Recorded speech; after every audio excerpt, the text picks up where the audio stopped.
Hello, everyone, and welcome to Language Talks. Today, I have the pleasure of speaking with Sophie. She is a talented voice artist from Germany. She is joining us from her home in Hamburg. With her versatile voice, she has brought to life a wide range of characters and projects. Let us talk to her and understand about her passion for voiceover. Welcome to the show, Sophie. Thank you. How are you doing? I'm fine. I'm good. And you?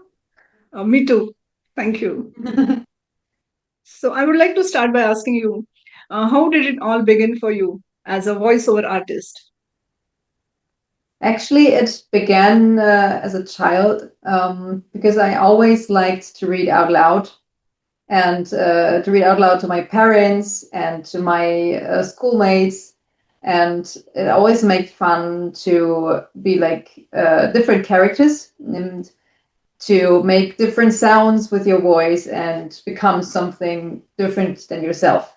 So this is one thing. And also, as I had two musicians as parents, I was early confronted with music and also singing. That's why my voice was very trained as a child, and that's why yeah, it made my voice like it is now. And yeah, it was the beginning. And later on, I decided to go to an actor school. And after 1 year, I decided to become a voice artist. And that's why, yeah, I'm here right now and um, having my first own studio soon. It's building up at the Okay, weekend. And yeah, I'm excited. that's great. So, it's such a nice thing that you belong to a musical family. So, did you also learn music? Yes, I've learned some instruments like piano and the flute, and also the guitar and acoustic guitar, and lots of singing, like different voices, that different, um, yeah, pitches, yeah, lots Oh, of nice. different tones. Wow, Yeah. that's amazing. So, what inspired you to choose this path of voiceover? Um, it really, also, I would say, because it's, yeah, it's makes a lot of fun. Just makes a lot of fun to read out loud. That's the first thing. And I would say after being at an acting school, I've learned a lot of things you need to know to choose this path for you.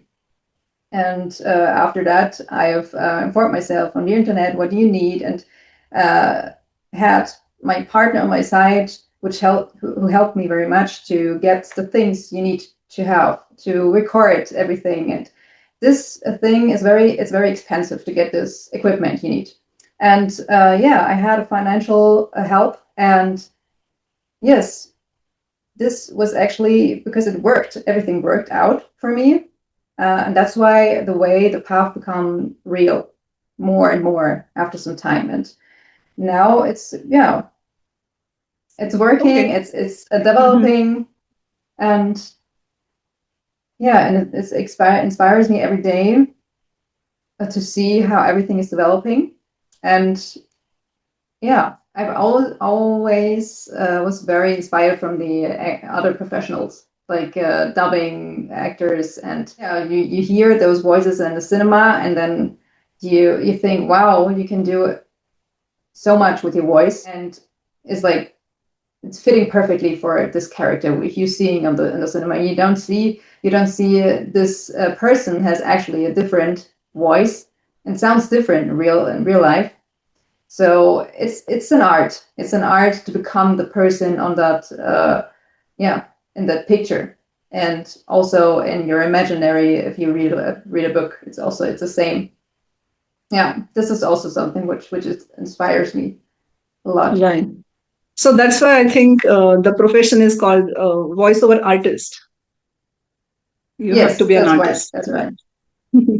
So, who are your role models or influences in this field? My role models, I would say, is like Maria Koshny, and she's dubbing Jennifer Lawrence, for example. and I like her voice because it's very warm. It's very it makes very different side has very different sides on it, and she's using it very smoothly. Like, yeah, you just like to listen to it. And Okay. also Claudia Lössel. Yeah, Claudia Lössel. It's this dubbing voice artist from Claire Belfi. I don't know if you know her. She's the actress from Outlander, from the series. Yeah, and also I like this voice very. So I like voices which are very warm, and you can listen to her like a long time, and that's why those are I like those two very much.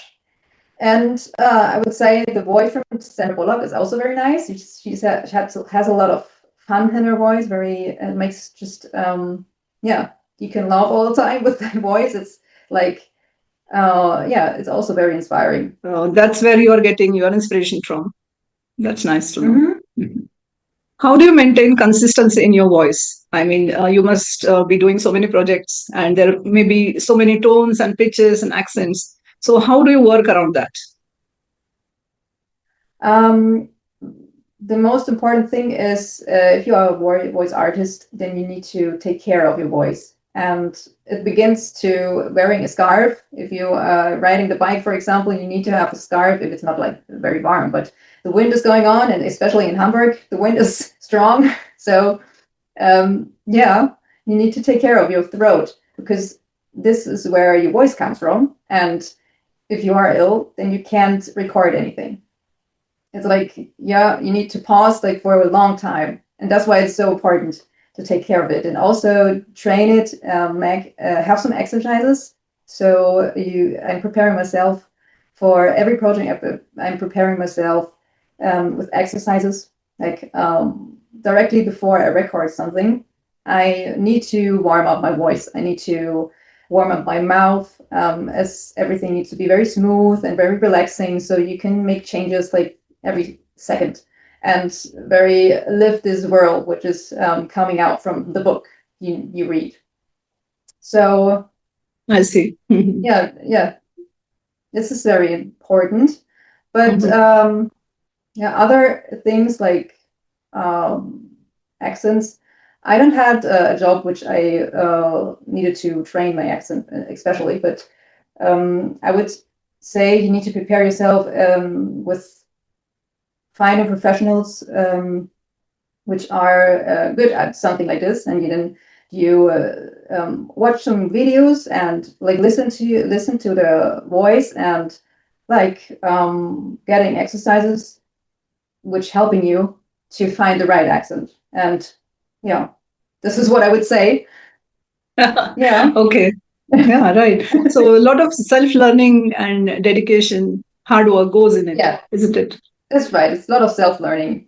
I also have Mhm. a self learn online online training, which I'm doing right now, and it helps me a lot to train my voice and to be prepared from all the stuff which is um, yeah, which is part of the whole thing, like public to go public with your audiobook, public with your voiceover, having your own website, everything which is part of the whole um, artist thing. If you don't have a boss, but you are your own boss, then you need to do everything by yourself. And this does, yeah, That is more difficult to be your own boss. yes, it is. It is because you have the whole responsibility on your shoulders, and yeah, you can do a lot of wrong things at the beginning. So yeah, that's why it's so important to have some teachers, some guys you which are telling you how to do things and how to master your audio, for example. This is something very Okay. um, has a lot of obstacles to master your own audio as it becomes to something very professional, because you want to have it professional, and that's why it takes some time to learn this. For me, it takes like 1 year. It takes take 1 year to learn the program, the audio program which I use for recording, and yeah, Okay. takes some time. So, Right. So just like you're working on your voice, you must have learned some technical stuff also, like with Hmm. to use the gadgets or devices that must you must be using. Yes, yes. Yeah. So can you tell us about it? Yeah, sure. I use, yeah, I mean, for recording, of course, you need a microphone, a very good microphone, and the better the microphone, the better the sound, room sound around you, like noises in the background, something like this. Um, yeah, it needs to be very good because the microphone is recording everything, every tiny little thing. And yeah, that's why it's actually more important to have the right room for it because it needs to be very quiet, especially if you want to record audiobooks. And yeah, you need to prepare everything and then you can have a microphone. I use the Rode microphone, like the Rode. And then you need an interface. I use an interface and also like the laptop and the program which I use. So, and a quiet room. This is what you need. This is the most basic thing you need to have good um, audios. Yes, Okay. and then you can Yeah, begin. sure. And that must be continuously evolving, I think, the technology.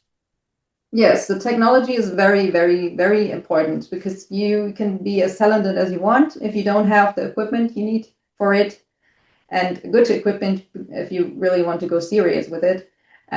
Then yeah, your talent is not helping you. Right. Yeah. Okay.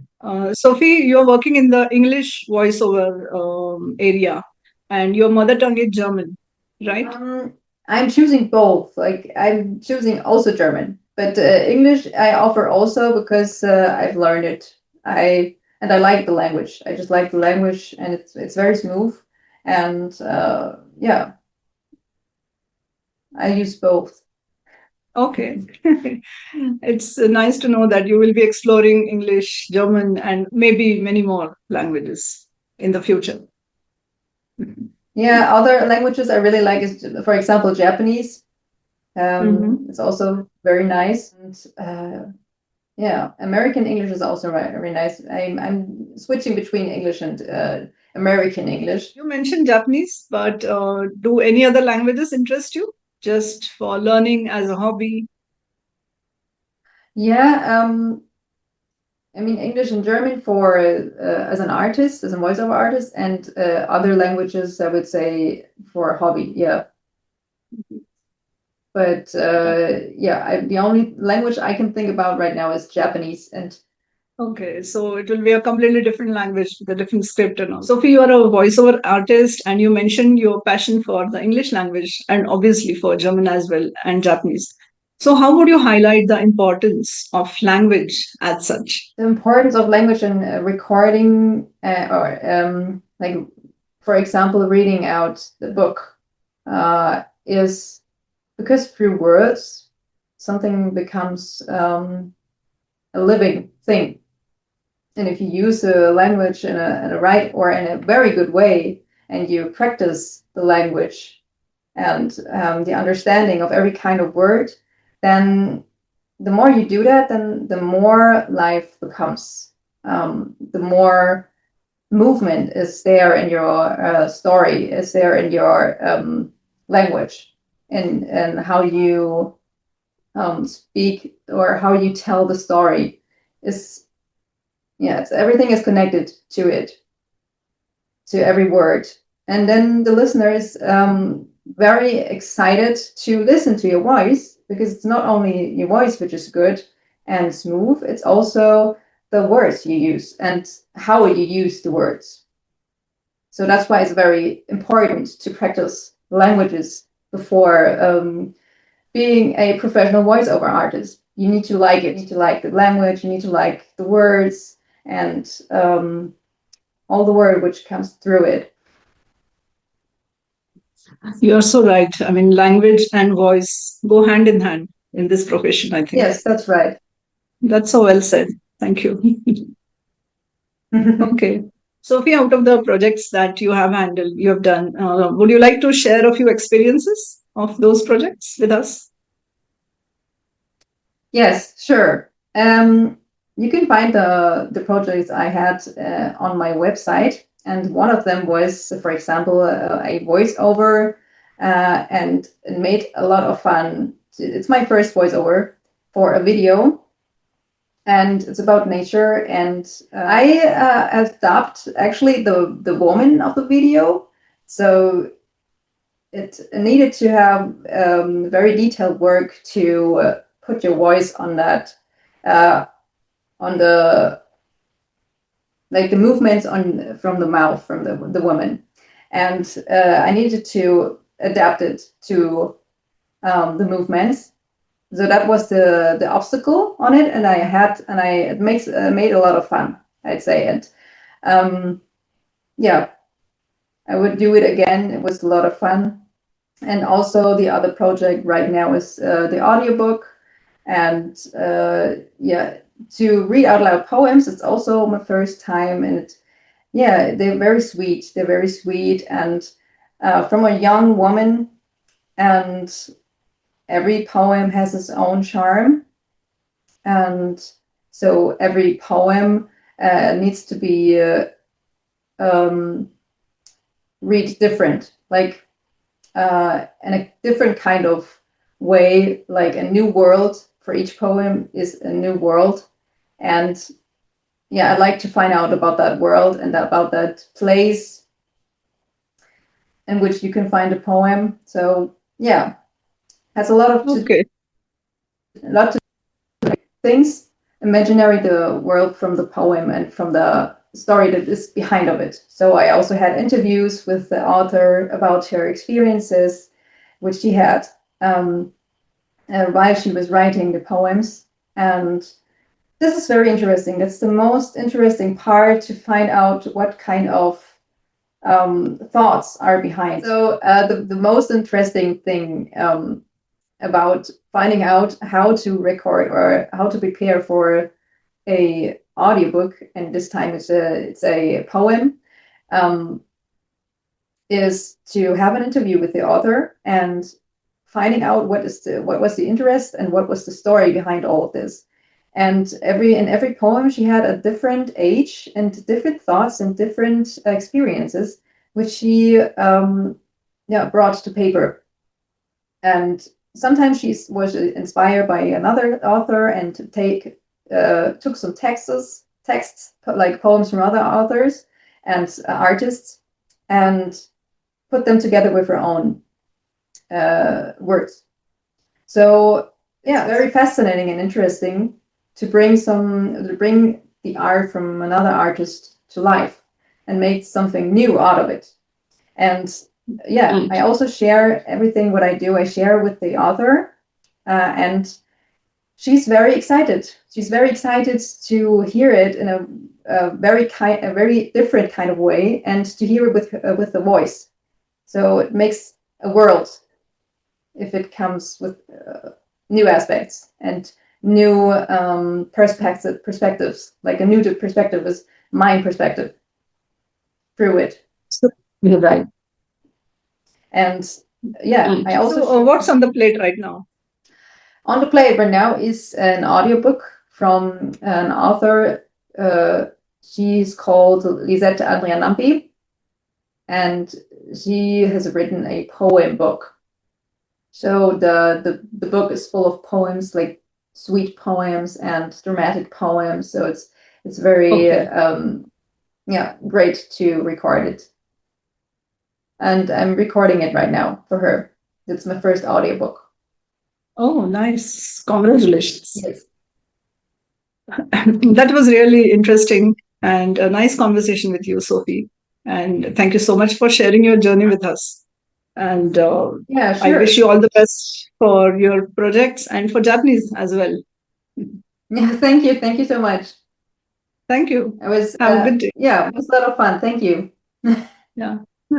Thank you, everyone, for joining me in conversation with Sophie. See you in the next episode. Till then, have a good day. Bye bye.